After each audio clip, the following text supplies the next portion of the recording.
नाशिक जिल्ह्यातील दिंडोरी येथे एका विहिरीत कार कोसळून एकाच कुटुंबातील 9 जणांचा मृत्यू झाला असल्याची घटना काही दिवसांपूर्वी घडली होती।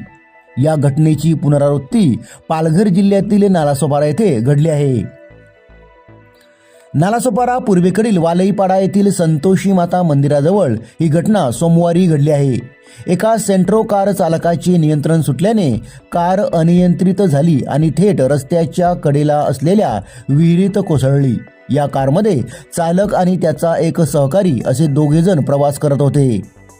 कार विहिरीत पडल्याचा मोठा आवाज होताच परिसरातील नागरिकांनी मदतीसाठी धाव घेतली। या घटनेची माहिती माजी नगरसेवक सचिन देसाई यांनी तत्काळ वसईविरार महानगरपालिकेच्या अग्निशमन दलाला दिली।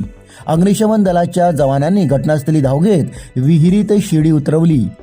30 ते 40 फूट खोल विहिरीत अडकलेल्या दोघांना सुरक्षा पट्ट्यांच्या सहाय्याने बाहेर काढण्यात आले। कार सहित विहिरीत पडल्यामुळे दोघेही जखमी झाले असून त्यांना तातडीने उपचारासाठी जवळच्या रुग्णालयात दाखल करण्यात आला आहे।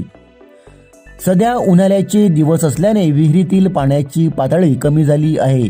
विहिरीत पाणी नसल्यामुळे कार बुडाली नाही आणि मोठी जीवितहानी टळली आहे।